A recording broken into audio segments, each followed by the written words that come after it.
Hello everyone, and welcome back to another episode of Dark Souls Remastered. Today we'll be out to gain our first Lordvessel, and to do so we'll end up braving the areas of the Demon Ruins and the Lost Izaleth. There's going to be a lot to cover, so let's jump in. Last time I obtained and placed the Lordvessel, and so to start with today I didn't have a lot of direction. I knew I needed the Lordsouls, but I wasn't sure where they were at. So I decided to start crossing some things off my long to-do list in hopes that they would lead me in the right direction. I decided to start by taking out the Hydra, and on my way, pass through the Valley of the Drakes. In previous visits to the Valley of the Drakes had been nearly impossible to defeat. My newly upgraded sword made it significantly easier to cut through the Drakes. I was able to grab the items they were guarding, including the Brigand Set, the Spider Shield, and the Red Tearstone Ring. Next up, I headed on down to the Hydra. I'd spent quite a while fighting this thing and never gotten remotely close to beating it. This time, I was able to slash my way through the crystal creatures without problem, and made it to the water's edge with a lot of flasks left. For some reason though, I couldn't get the Hydra to switch from its water attack to its head attack, even though I was standing there. I took quite a lot of damage. Once it finally switched attacks, I was pleasantly surprised to see that each head came off in about 2 hits. I ended up getting the Hydra on the first attempt today, which was an awesome feeling. Oh, do we not have to kill the last head? Woo! For my efforts, I received a Dragon Scale and the Dust Crown Ring. Next up on my to-do list was to get past the dragon on the bridge and to see if it was possible to slay it. I wasn't fast enough to get past the dragon without taking damage, but I did discover my shield was actually pretty effective at blocking the fire. After a few rounds of fire, I was able to make it to the bonfire on the other side. I poked around inside for a while and opened the shortcut back into the other part of the undead parish. Took a rest. When I got back up from the bonfire, the dragon was gone, which was a shame because I really did want to try fighting him. If anybody knows of some way to make the dragon come back, please let me know in the comments below. I was able to clean up the items on the bridge and got some good stuff, including the claymore. With that checked off my to-do list, we headed down to take on Ceaseless Discharge. I had taken a few attempts at Ceaseless Discharge right after I defeated Quelaag. I got wrecked every time. The fight was still kind of annoying because I had not figured out the timing for the dodge roll on the fire slam attack, and I ended up taking a couple of hits. Fortunately, I have a lot better damage now and a lot better flasks. And for some reason, it decided it was only going to do the fire attack once. After a lot of dodging and whacking, Ceaseless Discharge goes down on my first attempt. Once he was defeated, the lava below him drained away, and I was able to access the Demon Ruins. To my surprise, at the bottom of the stairs, I was greeted by a few familiar faces. Looks like the Taurus demons are back. I think the fact that I only died once to this army of demons really shows how far I've come since those early episodes. My one death came when they pushed me off the edge, but 2 of them jumped off after me, so I guess I'll call that a win. Once they were down, I was able to look at the items they were guarding.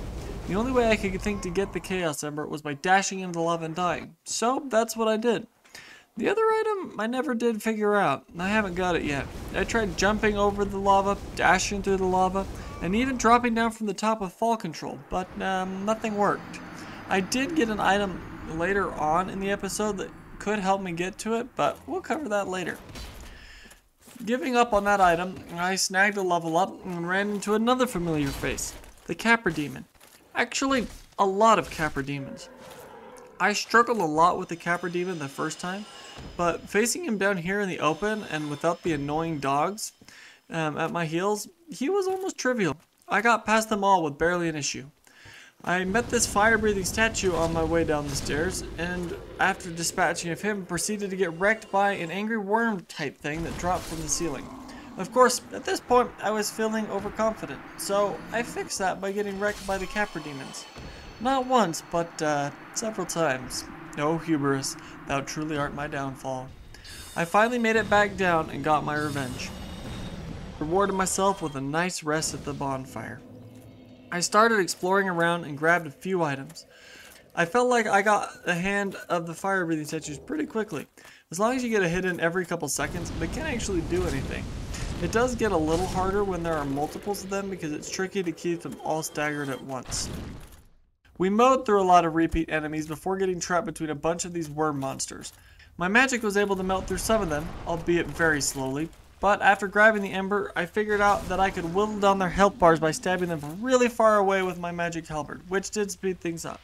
I was able to escape and made it back to the bonfire for a few more level ups before heading on down towards the fog wall. Even though I had made it to the fog wall the first time without any issues, I evidently had become overconfident again because I got stuck here for a few deaths at the hand of the Taurus Demon's hammer. He also managed to push me back into this worm, which I didn't know respawned at the time, so shout out to this demon for A+ tactics. After I explored the side tunnel, claimed an item, and killed some of these weird little bug things, I was ready to pass through the fog gate. Inside, I came face to face with another familiar creature. It seems that the demon Firesage is the older brother to the Asylum demon. The moveset is very similar. He dealt a decent amount of damage on every hit, but was pretty slow and easy to dodge. I'm not a huge fan of the arena though. I got stuck trying to walk over the sticks and things on the floor a few times, but overall, this boss fight was very easy. With that, the Demon Firesage goes down on the first try. First try! Victory achieved on the Demon Firesage. Through the fog gate, we come to an area with stairs going up and down. I went up first and was delighted to find a magic glowing platform that goes back up to the bonfire after Quelaag. This was a really cool shortcut and I was very pleased to find it. I feel like these moments of interconnectivity really make Dark Souls.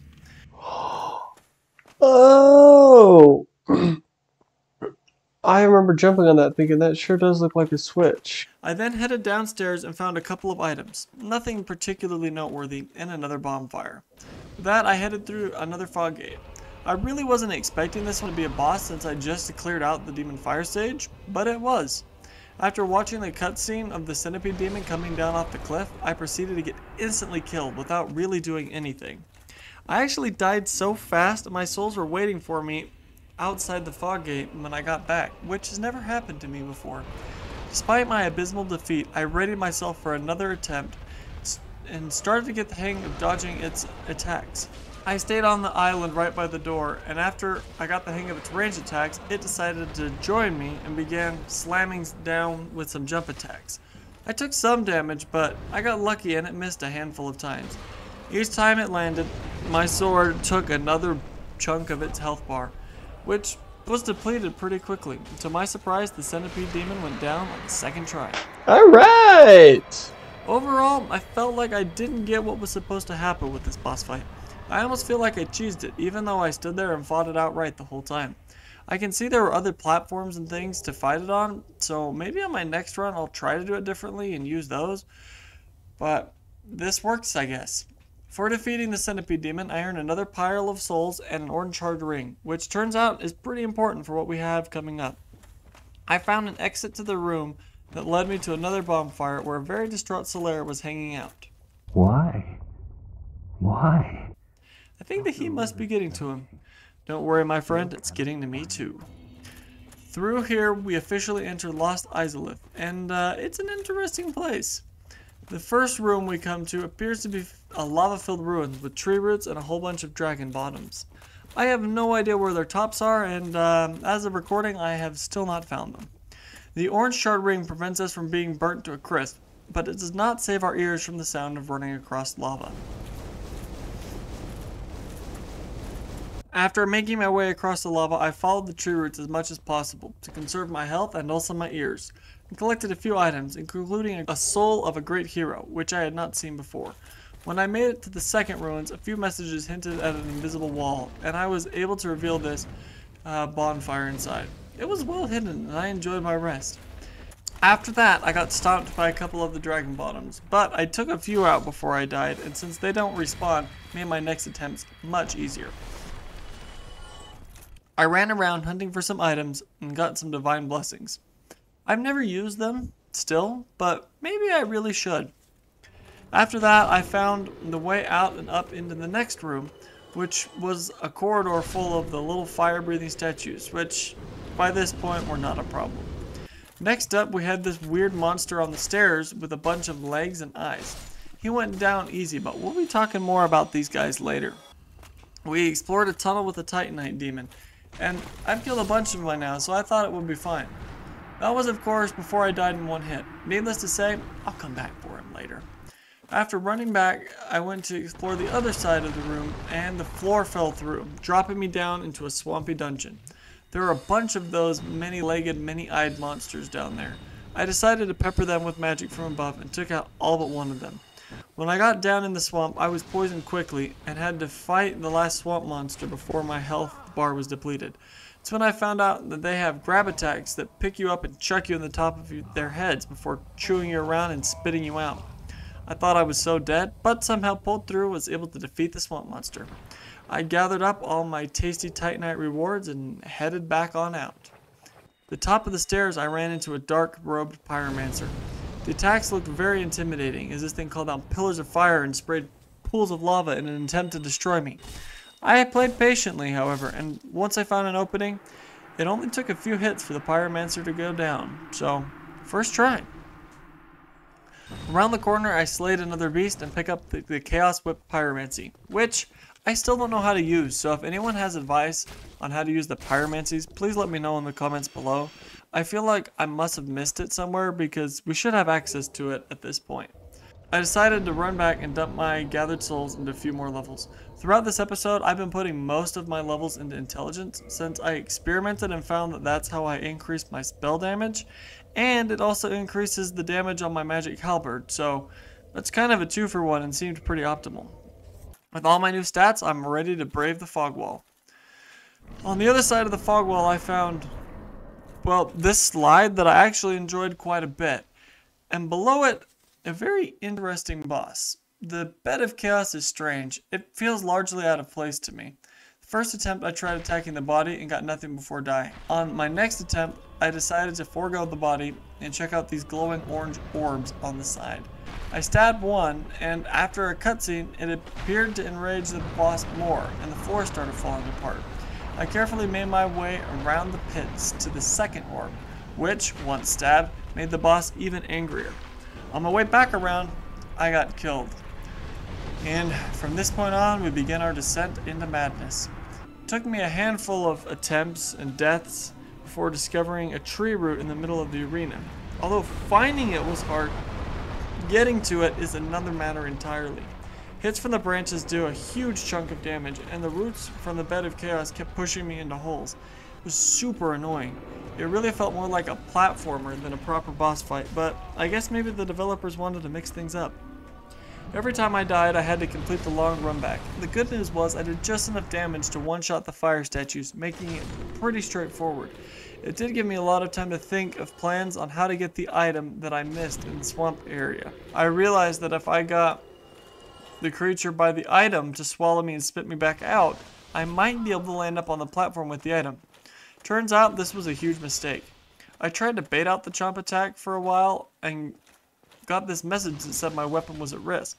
I did not want to be deterred, so I carried on and started to get a bunch of messages about armor being at risk, and eventually one that said my weapon was broken. I didn't understand what was causing this and carried on until I ran out of flasks and was forced to kill this guy. By the time I was done with it, this was my status bar. Ouch. I tried the Bed of Chaos anyway with my 5 hit points and got sent straight back to the bonfire. Here I discovered that armor, like weapons, need to be repaired, and as I have no souls left, I spent the next while very carefully killing some legs to get enough souls to fix my things. I was able to get enough without dying, which was good because I had a lot of souls down in the Bed of Chaos. This time I was able to get my souls back and then roll down to the root without dying, and once I stuck that landing, it was all downhill. Or rather, I guess it was uphill and then downhill. Anyways, once I hit the center, Bed of Chaos died in one hit. I was a little stunned. I then claimed my Lord Soul and 60,000 souls. I warped out to go offer my souls to the Lordvessel. On my way over there, let's review my stats for this episode. At the end of the last episode, I had a total of 318 deaths and had lost a total of 297,756 souls. In this episode, I died another 26 times and lost a whopping 47,779 souls, bringing my current total to 344 deaths and 345,535 souls. With the Lord Soul delivered, that's going to do it for this episode. If you made it this far, Thank you for watching to the end. This video was a new format compared to the older installments, and I would love to get your feedback in the comments below. Did you prefer this more compact episode, or did you prefer the raw nature of the long, full playthrough? I'll also plan on streaming the rest of this playthrough, so if you see me live, feel free to swing on by. With that, guys, we'll see you all next time.